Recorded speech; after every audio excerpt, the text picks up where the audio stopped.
போதையில்லா பாதை உருவாக்குவதே எங்களது நோக்கம். வணக்கம், என்னோட பேரு doctor Athira Nevis Prabhakar, managing trustee Grace Foundation. போதை பழக்கம், குடிப்பழக்கம் உட்பட்டவங்களுக்கு மறுவாழ்வு மையம் மட்டும் போதாது.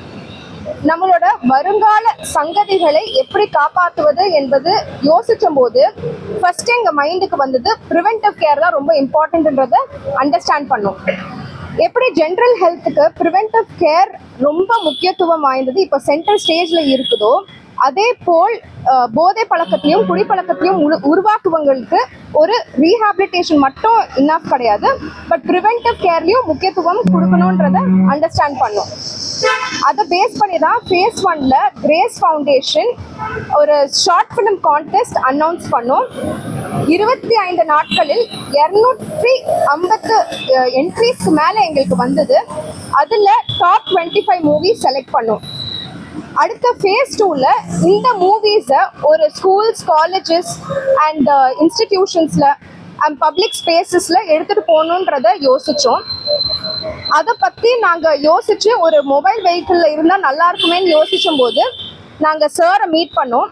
சொன்னோம், இந்த மாதிரி சார் நான் உங்கள் ஃபவுண்டேஷன் நடத்துகிறோம், இது நம்மளோட ஃப்யூச்சர் ஜெனரேஷன்ஸ்க்கு ஒரு ப்ரிவென்டிவ் கேர் அவேர்னஸ் ப்ரோக்ராம் ஒன்று நடத்தணுன்றத சொன்ன உடனே சார் சொன்ன ஒரே வார்த்தை, எப்படி இதை இன்னும் நல்லா பண்ணலாமா, அதை கண்டிப்பாக எடுத்துகிட்டு போகணும், because it is the need of the hour அப்படின்னு சொன்னார்.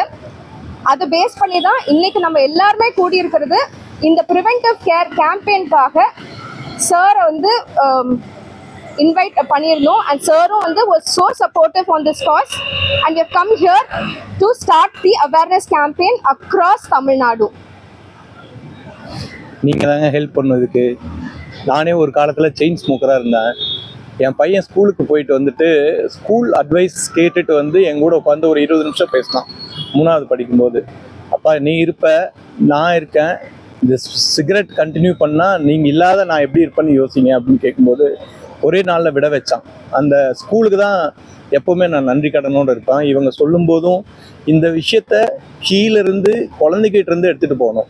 ஒரு காலத்தில் ஒளிஞ்சு மறைஞ்சு குடிச்சிட்டு இருக்கிறத நம்மளே பார்த்துருப்போம்.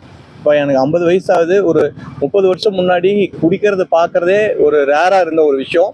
இன்றைக்கி காமனாக ஜென்ரலாக அது ஒரு ப்ரெஸ்டீஜியஸாக திங்க் பண்ணுற மாதிரி ஒரு நம்ம கண்ணு முன்னாடி மாறிட்டுருக்கு.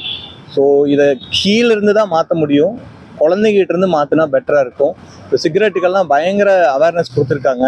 இப்போ சிகரெட் குடிக்கிறது முதல்ல ஒரு மாதிரி ஸ்டைலாக இருந்தது, இப்போ அது பயங்கர டேஞ்சர் அப்படிங்கிறது நிறைய பேருக்கு புரிஞ்சு நிறைய பேர் விட்டுட்டு வர்றாங்க. எனக்கு தெரிஞ்ச வரைக்கும் உங்கள் சர்வே ரிப்போர்ட்லலாம் முதல்ல இருந்த அளவுக்கு இப்போ சிகரெட் குடிக்கிறவங்க இல்லை அப்படிங்கிறது தான் எனக்கு அண்டர்ஸ்டாண்டிங் இருக்குது. இப்போ எப்படியாவது இதை பள்ளி பிள்ளைங்கிட்ட இருந்து எடுத்துகிட்டு போய் அவங்களுக்கு பெருசாகும் போது அது வேணாம் அப்படிங்கிற மனநிலைக்கு கொண்டு வந்தால் மட்டும்தான் மாறும். இப்போ இருக்கிறவங்கள மாற்றுறது முயற்சி பண்ணுறோம். பட்டு அடுத்த ஜென்ரேஷன் அட்லீஸ்ட் நம்மளோட குழந்தைங்க ஜென்ரேஷன் அட்லீஸ்ட் சேஞ்ச் ஆகுமான்னு பார்க்கறதுக்கு ஒரு முயற்சி தான் இது. ஆக்சுவலாக எங்கிட்ட சிஎஸ்ஆர் பட்ஜெட் முடிச்சிட்டோம், ஸ்கூலு கட்டிட்டோம். இந்த வீல்ஸ் ஆஃப் ஹோப்புன்னு உடல் ஊனமுற்றவர்கள்லாம் 1 லட்ச ரூபா ஒரு வெஹிக்கிள்னு ஹண்ட்ரட்ஸ் ஆஃப் வெஹிக்கிள்ஸ் ஒவ்வொரு ப்ராஜெக்ட்டுக்கும் நாங்கள் கொடுத்துட்டோம். பட் மேடம் கேட்கும்போது இது ரொம்ப புது முயற்சி, யாரும் பண்ணல. நம்ம எல்லாமே இந்த சமூகத்தில் இருந்தால் எடுக்கிறோம், திருப்பி சமூகத்துக்கு கொடுக்குறது தான் பெட்டர். அது பண்ணணும் அப்படிங்கிறதுக்காக இந்த ஒரு முயற்சி எடுத்துருக்கோம். நீங்கள் நல்லா சப்போர்ட் பண்ணிங்கன்னா நம்ம குழந்தை குட்டியிலேருந்து எல்லாரையும் மாற்றுறதுக்கு நம்ம ஒரு சின்ன பாலமாக இருக்க விரும்புகிறோம்.